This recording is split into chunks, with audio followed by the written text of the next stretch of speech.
네, 여러분 안녕하세요. 반갑습니다. 메가로이어스에서 형사법 강의하고 있는 마이클장 선생님입니다. 자, 여러분 또 오랜만에 또 화면으로 뵈니까 참 반갑네요. 자, 이번 시간에 제가 준비하는 건요, 제 15회 변호사 시험 대비 형사법, 변호사 시험 합격 전략에 대해서 간단하게 좀 말씀을 드리고자 합니다. 그럼 저는 이제 강의를 어떻게 하고 있느냐, 그리고 여러분이 이제 시험 대비해서 과연 어떻게 준비해야 되느냐, 이런 것들을 좀 말씀을 드릴 텐데요. 사진이 있어서 좀 뻘쭘하긴 한데 넘겨보도록 하겠습니다. 일단 컨텐츠는 소개를 간략하게 드리고요. 그다음 14회 변호사 시험의 핵심 키워드가 무엇인지, 그리고 15회 변호사 시험 커리큘럼 어떻게 되는지, 그리고 강의 포인트가 무엇인지 이렇게 차분하게 하나씩 설명을 좀 드리도록 하겠습니다. 일단 뭐 제 양력은 뭐 보시면 알겠지만 전 연세대학교 법과대학 법학과를 졸업을 했고요. 그러니까 서울 캠퍼스고요. 그러니까 일반 대학원에서 법학석사 취득했고요. 그다음 법학 박사 수료를 했습니다. 이거 필로소피 오브 닥터고요. 중앙대학교 법학전문대학을 졸업했고요. 중대 로스쿨 2기입니다. 2기라서 진짜 옛날 사람이죠. 법학 전문 석사 주리스 닥터를 취득을 했고요. 제가 형법 강의는 올해로 거의 20년이 됐어요. 제가 20년 더 됐죠. 제가 2001년에 이제 형법 강의를 처음 시작했는데 2001년에 그때 그 수강생이 여성만 100명 있었어요. 왜냐면 그때 제가 대학원 다닐 텐데 그때 어떻게 하다 보니까 이제 연이 닿아서 그 여대 형사법 강의를 나와가지고 그래서 굉장히 좀 힘들었던 경험도 있긴 한데 그래서 윌비스도 지금 있죠. 그래서 사법시험 형법을 했었고요. 에듀윌에서 형사법 대표 교수를 했었고 현재는 이제 메가로이어스에서 형사법 전형으로 강의를 하고 있습니다. 자, 14회 변호사 시험 핵심 키워드는 무엇이냐? 지금 보시는 것처럼 이론 기반 시험이라고 제가 이제 타이틀을 잡았는데, 그 이론 기반 시험이라는 게 뭐 형법 이론을 다 외워라 뭐 이런 뜻이 아닙니다. 뭐 범죄 이론이 무엇이냐, 형벌 이론이 무엇이냐, 이런 이론이 아니고요. 지금 제일 중요한 거는 이게 최근 들어서도 마찬가지, 예전도 마찬가지인데, 민사법하고 형사법은 약간 좀 뉘앙스가 좀 달라요. 형사법 시험에서 테스트하고자 하는 목표치가 좀 확실한 게, 형사법은 너 이 규정 잘 알고 있니? 이 규정에 대해서 이런 이론이 있고 이런 결과가 달라지는데 너는 학설을 대입했을 때 결론을 잘 도출할 수 있니? 논증적으로 문제가 없니? 이런 것들을 많이 출제하고 있습니다. 초창기 때는 학설이 거의 안 나왔어요. 어떤 이론 대립이 있는 부분도 잘 안 냈고 그냥 뭐 사례나 마찬가지로 기록형은 뭐 더 심하긴 하지만 사례형 같은 경우에는 그냥 판례에 따라서 그냥 답만 내면 됩니다. 사안도 뻔히 보이는 판례에 있는 사례를 내고요. 그 사례 여러분이 알고 있으면 답을 그냥 하시면 돼. 이런 식으로 냈었지만, 최근에 보면 어떤 위법성 조각사의 전제 사실의 착오라든지, 또는 이제 오상방위, 뭐 오상 긴급 피난뿐만 아니라, 뭐 양해, 뭐 피해자의 승낙, 뭐 우연방위, 뭐 이런 것들까지도 내고 있는 데다가, 그러니까 우리가 총론에서 다루고 있는 가장 중요한 이론적인 부분이 실제 시험에 대단히 많이 출제되기 시작했다는 겁니다. 그러니까 최근에 이제 대법원 판례도 보게 되면 위법성 조각사의 전제 사실의 착오에 대한 판례가 또 나왔었어요. 그래서 그런 판례들도 있고 하니까 출제하신 분들 입장에서 보면 그렇게 데미지를 입을 만한 문제도 아니고 어떤 다툼의 여지가 있는 것도 아니고 그러니까 이런 것들에 대해서 네가 사례를 보고 네가 공부했던 형법 이론을 적용을 해서 답을 정확하게 내기만 하면 점수를 주겠다는 식으로 시험 문제가 약간씩 변화를 가지고 있다는 겁니다. 그래서 이론 기반 시험이라는 게 무슨 여러분한테 범죄론, 형벌이론 외워라, 뭐 객관주의, 뭐 주관주의, 고전학파, 뭐 아니면 뭐 실중주의나 어쩌네, 뭐 그런 거 외우라는 게 아니에요. 그런 거 외우라는 게 아니고 어떤 규정이 나오면 규정에 따라서 우리가 그걸 정확하게 해석할 수 있느냐. 즉 우리가 판례가 당연히 여러분이 아시겠지만 판례라는 건요. 우리가 어떤 사안에 대해서 형법 규정에는 사안을 그걸 규율할 수 있는지 적용하는 거예요. 그러니까 우리는 판례 공부 이전에 판례를 이해하기 위한 형법 규정의 정확한 이해, 그리고 그 이해에 대해서 우리가 정확하게 해석론에 대해서 왜 견해 대립이 나올까? Y라는 측면을 조금 생각을 하셔야 된다는 겁니다. 그래서 14회 변호사 시험의 핵심 키워드는 이론 기반 시험이다라고 말씀을 드릴 수 있겠네요. 자, 그럼 이론 기반 시험에다 그 다음에 보셔야 될 건 중요 리딩 판례에 대한 정확한 분석입니다. 사실 판례가 구석구석에 보면 진짜 많습니다. 구석탱이 판례들도 있고요. 대법원 판례인데도 우리가 이거 뭐 아는 건데 뭘 봐? 이런 판례들도 있어요. 자, 우리 시험은 형사법이라는 표제 아래 40문항의 객관식 선택형으로 출제가 됩니다. 그 중에 형법 고유 영역이라고 할 수 있는 건 20문제 정도 되고요. 20문제 좀 안 되죠. 그리고 형소법 고유 영역도 20문제 좀 안 됩니다. 왜냐하면 우리는 형법과 형소가 결합되어 있는 선택형 문제 같이 내기 때문에 어떻게 보면 5대5 비중이라고 볼 수는 있어요. 그러니까 선택형의 100문제 중에 한 20개 정도다라고 볼 수 있는데 그 20개 낼 수 있는 판례가 그 수많은 중요한 대법원 판례를 내겠습니까? 아니면 구속행위 알 수 없는 판례를 내겠습니까? 알 수 없는 판례를 낼 이유가 없어요. 중요한 판례에 대해서 분석을 하고 더 깊게 내는 거지. 그럼 약간 중요도가 떨어지는 판례에 대해서 너 아니 모르니 이런 식의 출제는 지금 지양하는 추세라는 겁니다.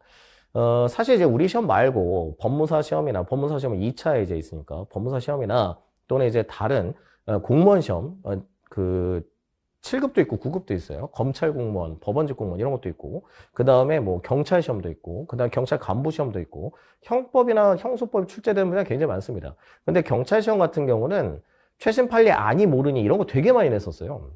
그 7급, 9급도 마찬가지고요. 근데 얘네들이 변화를 가져오면서 이쪽 시험도 조문에 대한 해석론이나 어떤 견해가 있다라든지 이거를 이런 견해에 따르면 이렇게 해석한다라든지 그런 것들도 이제 냅니다. 예전에는 출제 시비가 생기기 때문에 이론적인 측면에 굉장히 터부시했어요. 이거 내면 이의제에 걸린다. 근데 지금은 이의제에 걸리지 않을 만한 한도 내에서 이론 같은 걸 정확하게 내고 그리고 그 이론에 입각한 중요한 리딩 판례를 더 깊게 냅니다. 그러니까 옛날엔 판례의 결론 OX 이렇게 냈지만 지금 이 판례가 우리가 어떤 규정을 어떻게 해석해서 어떻게 적용했을 때 이렇게 나왔느냐까지를 묻는 거기 때문에 지금 이제 중요 리딩 판례 분석이 변호사 시험의 고득점을 가르는 길이 됐다는 거죠. 그러니까 어렵게 막 공부한다. 요 의미하고는 좀 다릅니다. 그러니까 우리가 이론적인 거를 규정 정확하게 보고 규정에 대한 해석만 정확하게 이해한 다음에 그 다음에 사례에 잘 적용한다. 요게 이제 사례형이고 그래서 선택형하고 사례형하고 기록형이 공통적으로 볼 수 있는 거는 중요한 판례에 대해서 섣불리 결론만 보지 않는다. 그 결론에 대해서 이 근거, 판결 이유를 정확하게 찾아봐야 된다는 게 이제 요즘 트렌드라고 볼 수가 있다는 거죠. 그래서 이론 기반, 즉 규정과 어떤 해석론에 기반을 해서 이 판례에 대해서 정확하게 적용할 수 있느냐, 이 판례의 뜻은 여기에서 어떤 이론을 차용해서 썼느냐, 이런 것들을 이제 출제하기 시작한다는 겁니다. 자, 그럼 15회 변화 시험 대비 커리큘럼 제가 이렇게 짰습니다. 지금 이미 제가 촬영을 한 게 형법 교과서 강의 1입니다. 그래서 형법 기본이론 강의인데요. 작년 12월, 올해 1월이죠. 올해 1월부터 해서 2월 말까지 해서 다 촬영이 끝났습니다. 그래서 총론, 강론, 기본 이론, 그리고 이론에 입각한 리딩 판례 정리, 여기까지는 다 했어요. 그 다음에 여기 두 번째 보시면 형법 판례 중심 강의가 있어요. 이 판례 중심 강의는 여름방학 때 이제 진행이 됩니다.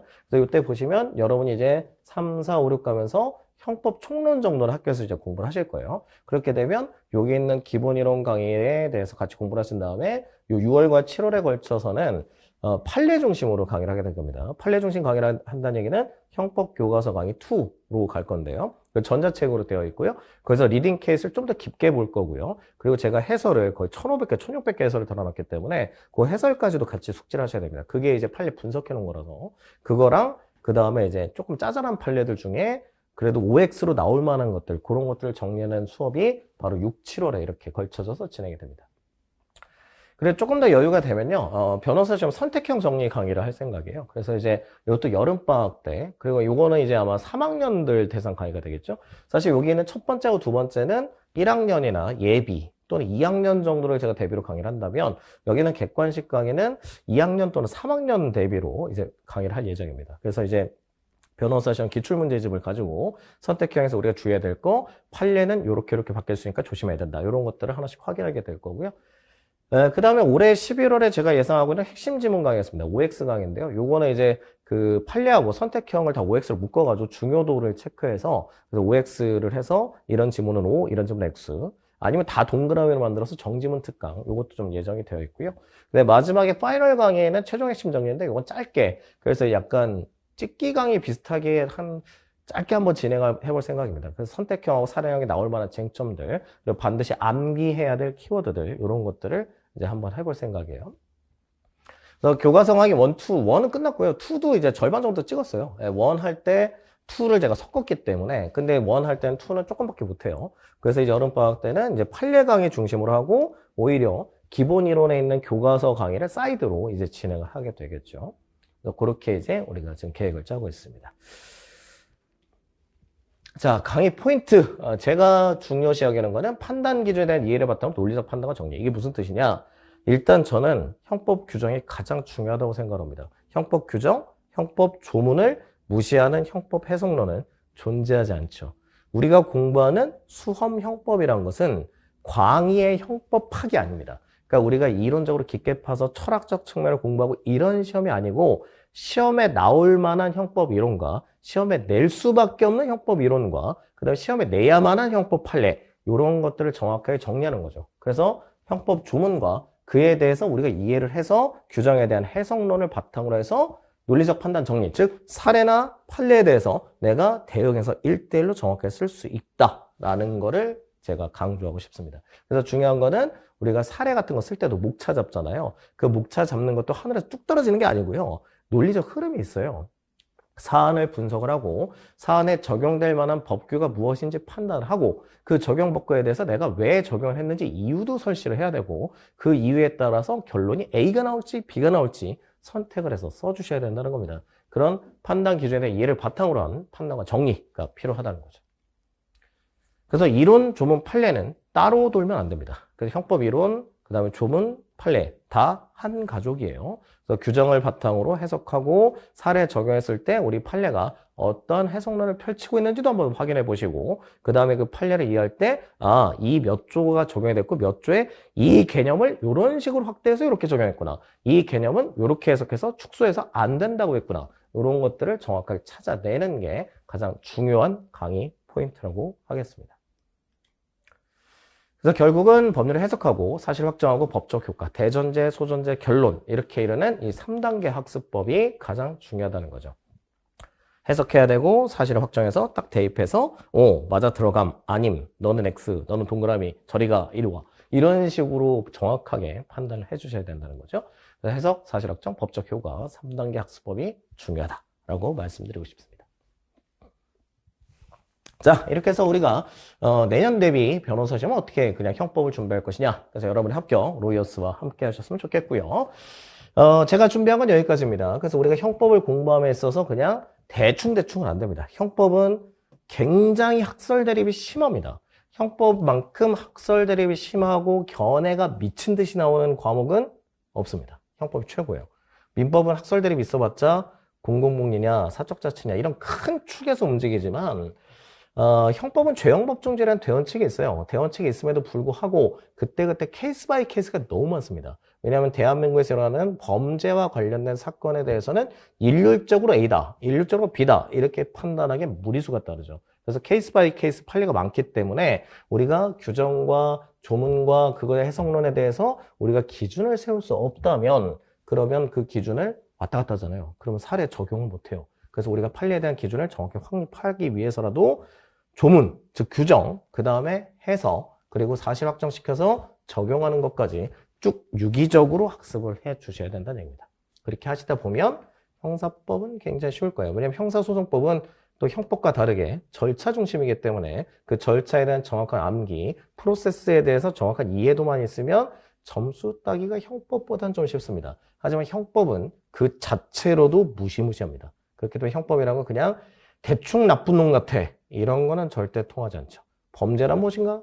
형벌이란 무엇인가? 상응하는 대가를 치러야 되지 않겠습니까? 그럼 범죄가 성립이 돼야 우리가 처벌을 논할 수 있기 때문에 그런 것들에 대한 명확한 정리가 필요합니다. 즉 이해, 정리, 암기 이 3단계 정확하게 진행해 주시기 바랍니다. 잘 하실 수 있을 거니까 걱정하지 마시고요.